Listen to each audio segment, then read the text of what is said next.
that is listening to this webinar on the extended family tree and talking to children about genetic siblings and their own IVF process. This is a fantastic subject, and I'm so glad to be with you today to talk about it. Next slide.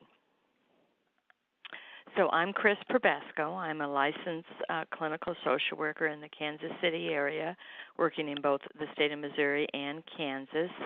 I have a family business with my husband, Clinical Counseling Associates, and my first child that I helped place in an embryo adoption was triplets, and they're now 13.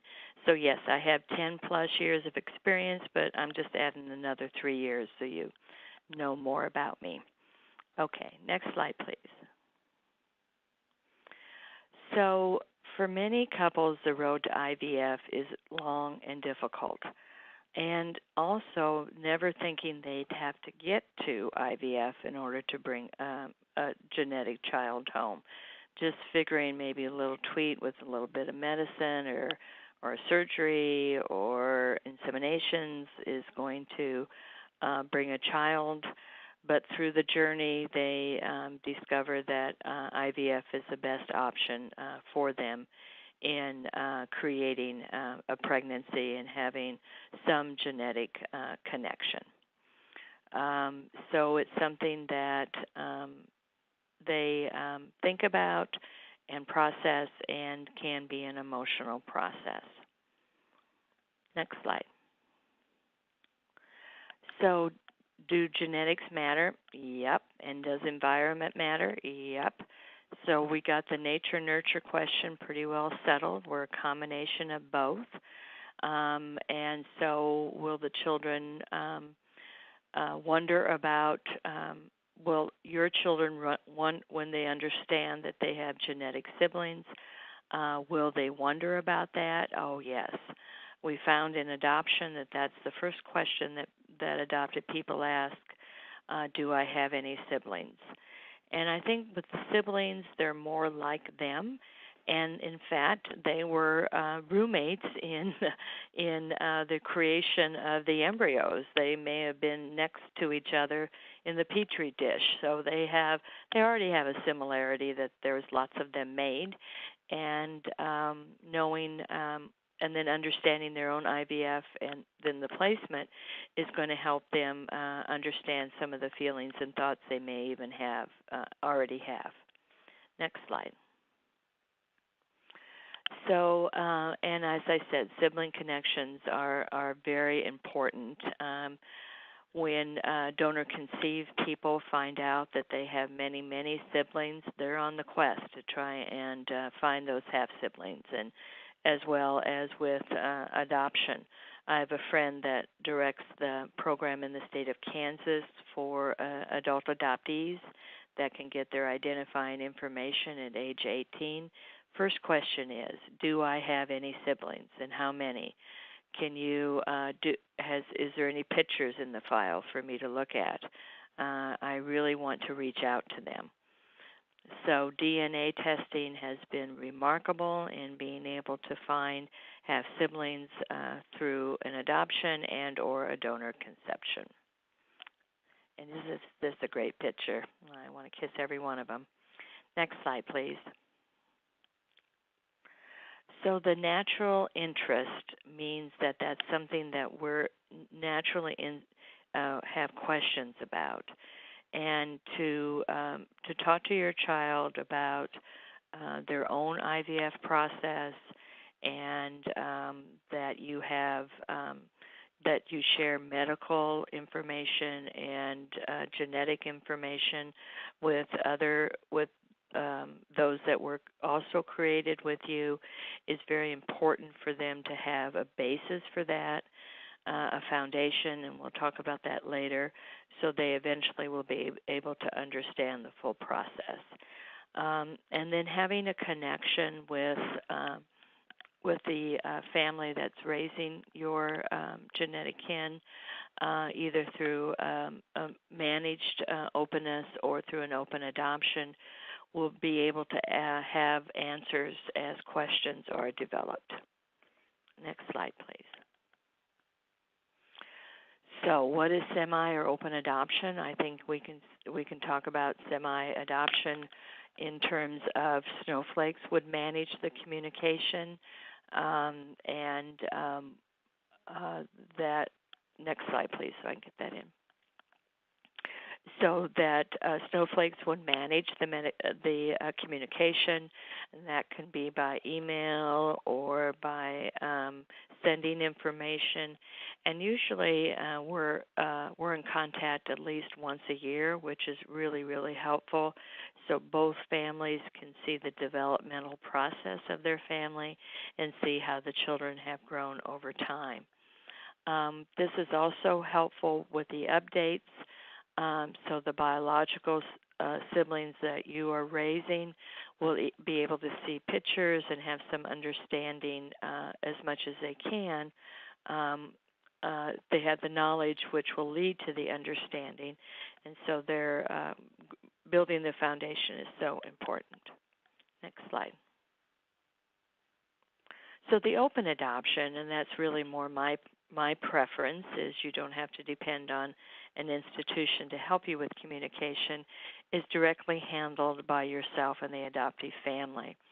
I think it's important when you are making the selection of your family that you have conversations with yourselves in terms of what kind of communication arrangement you want to establish, and then Snowflake especially will help you with families that have the same kind of communication ideas as you do. So being able to contact your family, your extended family directly, and the extended family to contact you, you may get information at a faster pace, and therefore also have feeding the relationship that you have between each other, because you will lifelong be connected to each other as you are both raising genetic siblings. And Snowflake does a really good job in matching those communication options. Next slide, please. So what if I don't want updates? I used to hear that a lot in the adoption process with birth moms saying, oh boy, I just don't know if I want to see what they look like growing up. And sure enough, maybe 6 months, a year later, they'll come back and say, do you think I could get a picture? Do you think I can find out what's all going on? They also say, well, I would like to get updates, but could you keep them in your file so that when I'm ready to receive them, I can come to you and you'll have them all ready for me? So I think updates are great because we continue the child over time. They're not frozen as a baby. They're a 2-year-old, they're a 3-year-old, they go to school, all the monumental milestones you can celebrate from afar. We also really encourage families to talk to their children about IVF and, of course, the placement of the embryos. Regardless of level of contact, this is part of their reality, and every child deserves their narrative. Next slide. So why do I need to explain this to my kids? Because that's part of who they are. That's part of how they got created. And there's lots of different families with lots of different people as parent figures in the world through adoption, foster care, surrogacy, assisted reproduction, all those different types of families that are raising children, and the commonality is the love and the care that they have for their children. So we know the emotional consequence of learning by themselves or learning by an accident. And for kids and also adults, secrets do not feel bad. There must be something wrong with me that you had to keep this very important information a secret. So children are ready intellectually to have education and information about the IVF and then the placing of their genetic siblings. Um, and as early as 3 or 4, they can be read books. They can share. They can have their own book created about their own beginnings and perhaps pictures of the embryos that were placed. So they got the foundation, and then the understanding will come. 7, 8, 9, the ahas. Oh, okay. So everything you've been telling me is about all of this. So they get to that understanding. The goal for the telling process always is that when you get your child to be an adult, 18, 20, 25, they will say, I always knew about all this. I never remember being told, because it's normal and natural, and it's their normal. Next slide, please. So in making the best decision for your child, and how telling about IVF is very important, and hopefully a decision you'll make even before you are pregnant, that we want to be open and honest with our child about all that it took for them to get to us. And there's miracles every day through our fertility treatment that brought them to us. And also with the child learning their biological siblings, and in some ways they were roommates in the petri dishes, and they were not they don't find out through an accident or a medical emergency that they may also have had lots of helpers in getting the embryos created. Next slide. So how do we start? It's simple. And I just came from a conference on birth psychology, and the experts there say start when the child's in the womb, talking about how they have all the hopes and dreams that they have for them, and that all that they did for them to get born, and that they had helpers, whether that be sperm or egg donors, in order for them to be created, and that there was lots of moments of celebration in the early biological beginnings, and we made tough decisions, but we had a lot of helpers in order to make that happen.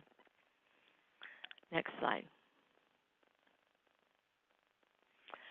So many families will be sharing the pictures of the embryos, and hopefully you would be able to have those pictures, and that you could go create an photo album of this is you when you got started, and this is you when you got transferred into mama's uterus. And then these are the remaining siblings that were frozen for our decisions later. And making them as aware as possible of in their surroundings, that you may drive by the fertility clinic and you say, well, there's where the doctors and our helpers were in getting you to mom and dad. So along with the IVF story, you can also be talking to them about the embryo placement. And when a baby, and you have the decision making of, do you share within that you place embryos with the family before a baby is born? And my suggestion would be, let's have a baby born. So we don't have a maybe baby, and then maybe that baby didn't get completely finished had an early loss for the adopting family. So we get a baby here, and we get a picture of the baby, concrete, that this is your bio sibling, and we're so glad that they were able to be born like you were. Next slide. So then talking to the child about where the embryos were placed, who they were placed with, makes it very concrete. And we want to be as concrete as we can in the early years, because that's how they process information, is concretely. And so having a picture book that would show, again, the frozen embryos that are waiting to be born, and that we wanted those embryos to be able to continue their life. And so we chose another family that so much wanted a baby, and then sharing the picture of the family for their family to be created. Um, we wanted to have children very, very badly, and we happened to create more embryos than we could parent. And so you're our day-to-day child, and then the adoptive family has your bio-sib. That's their day-to-day family. And then you can look at the similarities between the place child and your raising child, and maybe someday you'll be able to meet them. We'll just have to figure out. But right now it's so nice knowing how they're growing and developing. Next slide, please. The biology. It's an unavoidable topic. So we, in the donor world, there's lots of secrecy and anonymity, and what we're starting to say is that DNA tells the truth, and sometimes people lie. So always telling the truth when it reflects our biology is so important, because if DNA testing in the future could prove what you told is wrong, then there can be undue conflict between you and your children.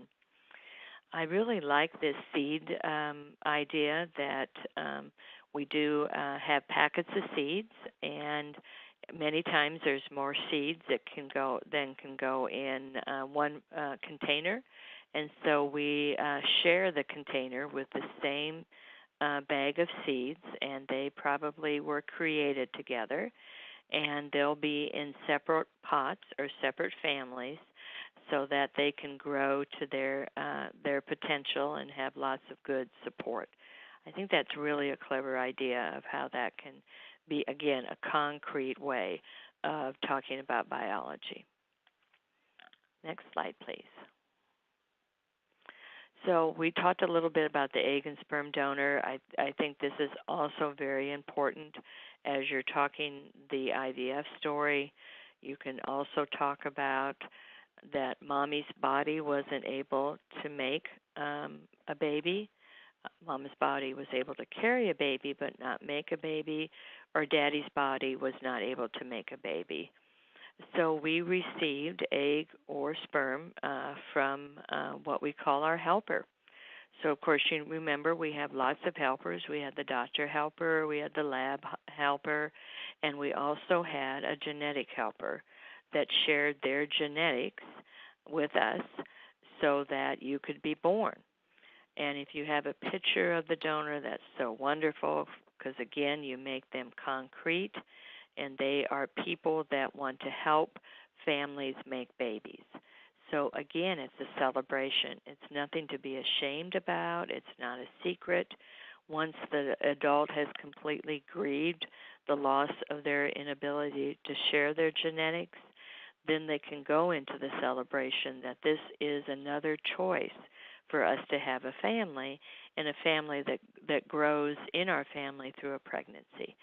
So we have celebrations, again, that we have this choice and that we made this choice, because evidently God intended us to be your mom and dad.